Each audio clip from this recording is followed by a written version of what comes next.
This is the Asia HR Forum 2023. And it took a death to make me come alive, to make me realize there was more to life than just that position title of Chief Human Resource Officer. I felt dead inside.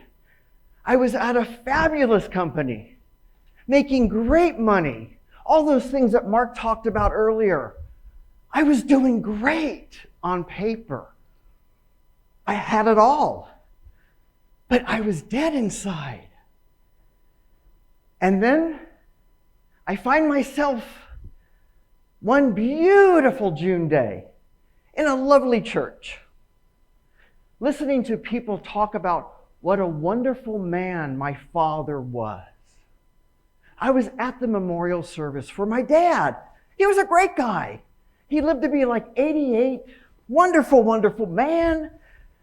And people were getting up with microphones just like you all are here, right? With the microphones. And they're saying, oh, he was so wonderful. He meant this to me. Oh, he was such an incredible guy. He did this for me. Oh, he was so compassionate. He was so engaging.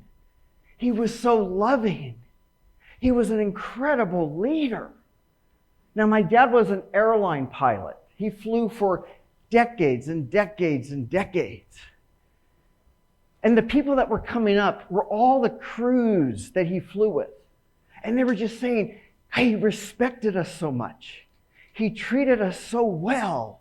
He was such a wonderful, wonderful person. And guess what?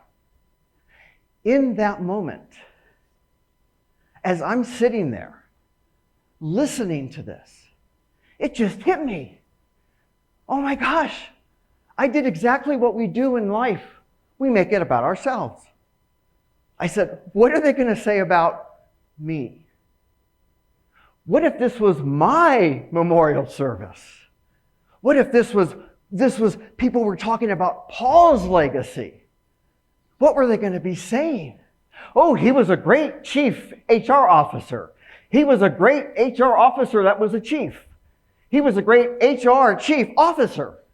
Yeah, Paul was really good. Paul was a good chief leader. Paul was a really good manager. Yeah, Paul helped me with my comp plans. Paul helped me interview 500 people. Paul helped me terminate 600 people. We don't always talk about that in HR now, do we? I had the science down. I was living a life of science. I was doing everything on the checklist. I was doing everything on the policy manual. I was doing the to-do list.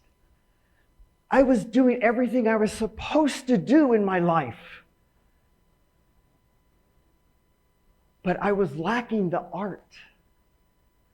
I was not painting the canvas that was myself, that was my vision, that was my color, that was my energy, that was who I wanted to be.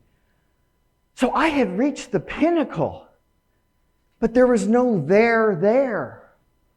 And I didn't know what to do.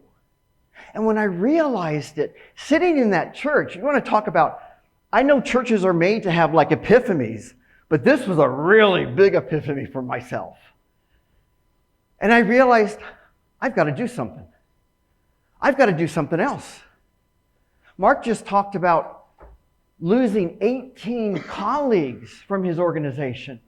I know in this room, we've had people that probably have lost friends and family, whether to COVID or just to life. Life is so short. And so listening to this about my father, I was like, whoa, Paul, you got to do something here. But wait a minute. All of a sudden that fear comes in. You've got this job, this big job.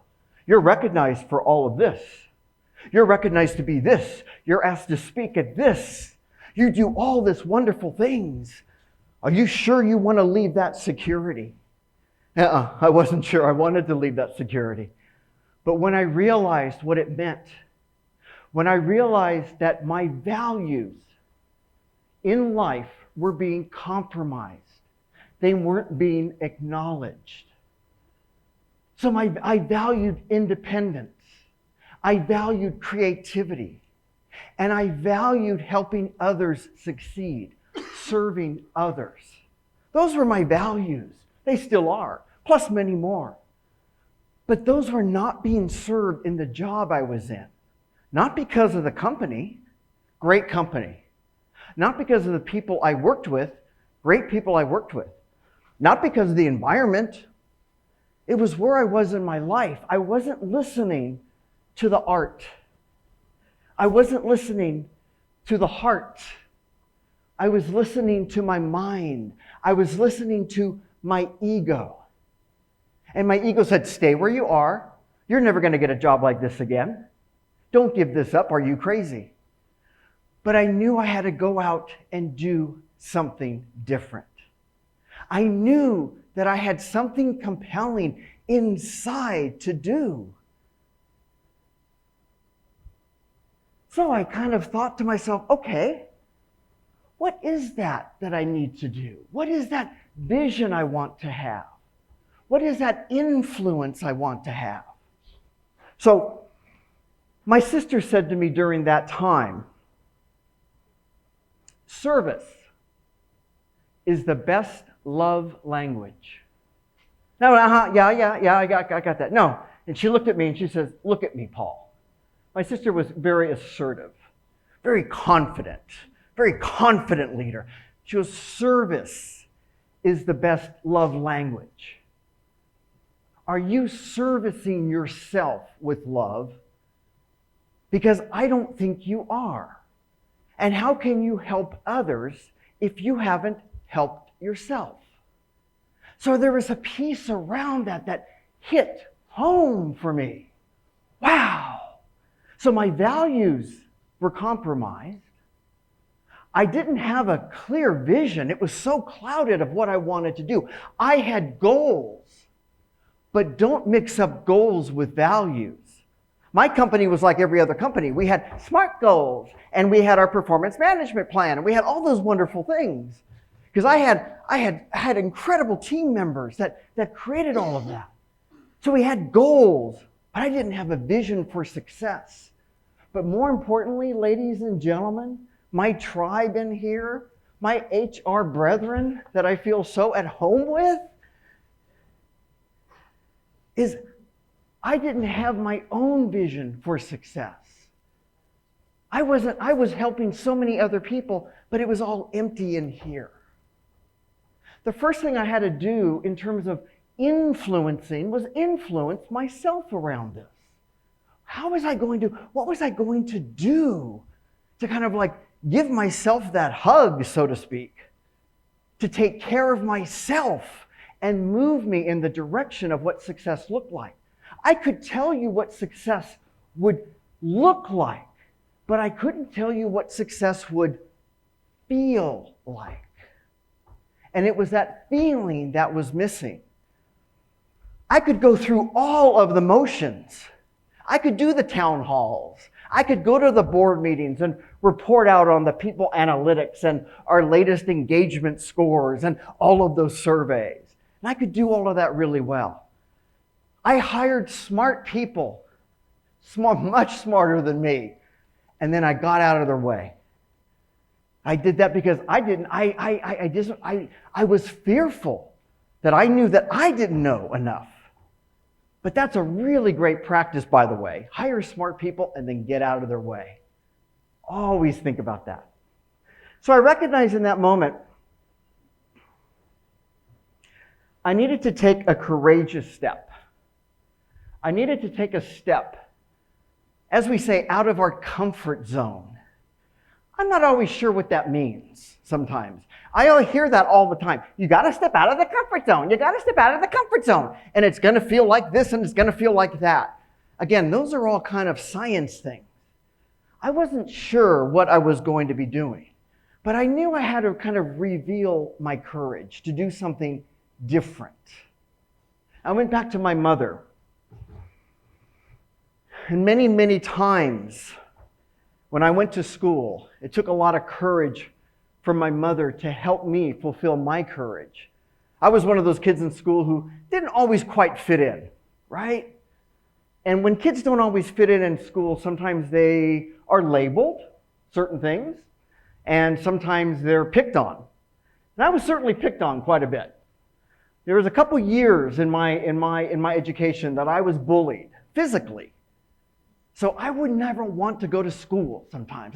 In that morning when I'd go down to the breakfast table, my mom would be sitting there. And I'd have that really pit in my stomach, like, oh, I know what's coming when I go into school. I know what's going to be coming, and so forth and so on. But she would give me the courage. She was kind of my first self-help course, so to speak. She would sit there and she would hold my hand as I was fearful. But then she would let my hand go so I could deal with the fear. And that was what was incredibly important. I called on that courage years later when I wanted to go do something else with my life. When I wanted to truly find my inner voice. Because, ladies and gentlemen, we're human. We're stressed. We're jealous. We're proud. We're motivated. We're angry. We're excited. We compare. We judge. We're people pleasers. We're victims. We're controllers. We don't trust all the time because we're human. So we want to acknowledge that human side of us. So that's what I created. I needed to find my inner voice. I needed to find my voice. So the first thing I did, I revealed my values. I established my outcomes. I learned how to influence myself, to reveal and take steps out of my comfort zone, little baby steps, so I could understand who I was to become. So our values are our compass. They're our direction. If you don't know what your values are, you may not know how to get to where you're going. Ladies and gentlemen, one of the biggest factors in team disengagement in organizations is when people's values are compromised to the values of the organization. We don't always measure that. We don't even always talk about that. I used to do surveys that cost thousands and thousands and thousands of dollars, and I'd get all the data back. It still doesn't tell me anything. But we'd go through all that big process. Understanding what your core critical values are, which, by the way, in my book, right here, I've got a big value exercise. So everything I'm talking about today, takeaways, the exercises, the activities, they're all in here. You will all be getting a copy of my electronic book, digital copy of my book. Sure. Oh, yeah, I like that. Yeah. Next is establishing, like I did, my outcomes, my vision for who I am and who I was going to be. I wasn't sure how I was going to get there, but I had to be okay. I had to be okay with that journey. I'm an executive coach now. I don't even know what that means by saying that. I use the term executive coach because that's SEO. So when people search, it's like, oh, executive coach. I'm a coach. And I help people in all walks of life, in all organizations, reach their potential, to find their true inner voice. That's what I do. That's what I love to do. It's not a job. It's what I was meant to do. It's the answer I needed when I was sitting in that church 10 years ago. That's the answer. I didn't know it at the time, though. And coaching is all about helping people go from current environment to their future environment. And in today's world, we love to bridge that. Oh, we love to go as fast as we can. We love to bridge over that journey. But as a coach, because of my journey and because of the highs and lows I've learned from, I wouldn't trade anything. Transformation of your life takes place in the journey, not the bridge. The bridge is like your skyway here when there's not traffic. It'll get you someplace faster. I took the skyway last night to the Mall of Asia, right? Got me there much faster than if I did the road. But on that road, that's where transformation is going to occur for us. So sometimes we love to bridge things over. Social media is great about bridging things over. But sometimes we want to take that journey. Influence is nothing more than giving ourselves a hug. Learning to trust yourself. Learning to respect yourself. Learning to have compassion for yourself. We can trust others. We can respect others. We can have compassion for others. All of you in this room, the Philippines has one of the highest scores of EQ in the world. The nation of the Philippines, which is why I love to come here, by the way. I always feel I'm home when I come here. It's like my second home. I was telling Sam earlier, I said, it's been since 2019 that I have not been back. And I love to come here a few times a year. I just love the Philippines. And the beauty of your land is only surpassed by the beauty of the people. And I truly, truly mean that. So emotional intelligence, using the intelligence of our emotions, we know what empathy is. I know in this room you all know what empathy is. But we have to show empathy to ourselves. We have to be compassionate to ourselves. We have to trust ourselves. So many of you, especially in human resources or in any kind of shared service environment, you're helping others. Always helping others. Always serving others. But we have to serve ourselves first. That is not selfish. And what I was doing, I was making arguments for my limiting beliefs. We all have limiting beliefs. Imposter syndrome thrives on limiting beliefs. Thrives on limiting beliefs. And I will sit there and I had great arguments in my head. I'm an introvert, right? I'm an introvert. So I will just talk to myself all the time. All the time. Chat, chat, chat, chat, chat. There, the original artificial intelligence, hello, right up here. That's me. The original artificial intelligence was all the thought chatter I had up here. All the thought chatter I had up here. So I knew all of that. And I was arguing for my limiting beliefs. And it took my father's event, his transition, and that awakening for me to say,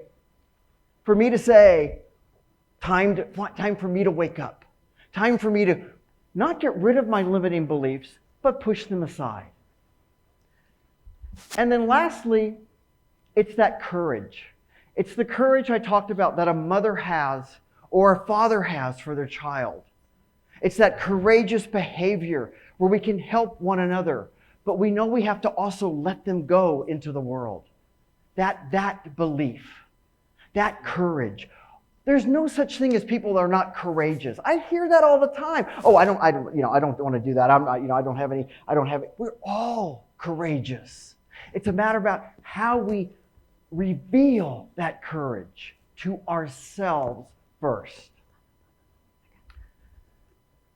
So, as I wrap up, it's hello, I'm human. No. It's hello, I'm me. I am me. That's the expression. So voices, values, outcomes, influence, courage, and expression. It's the brand of who you are in life. It's the legacy of what you're creating right now. Ladies and gentlemen, I go into organizations and I ask leaders all the time, what's your legacy? What legacy are you creating right now at this organization, or at home, or at school, or with your friends and family? And many times people look at me and think, I don't know what that legacy is. I don't know. I think it's that. I think it's this. Guess what?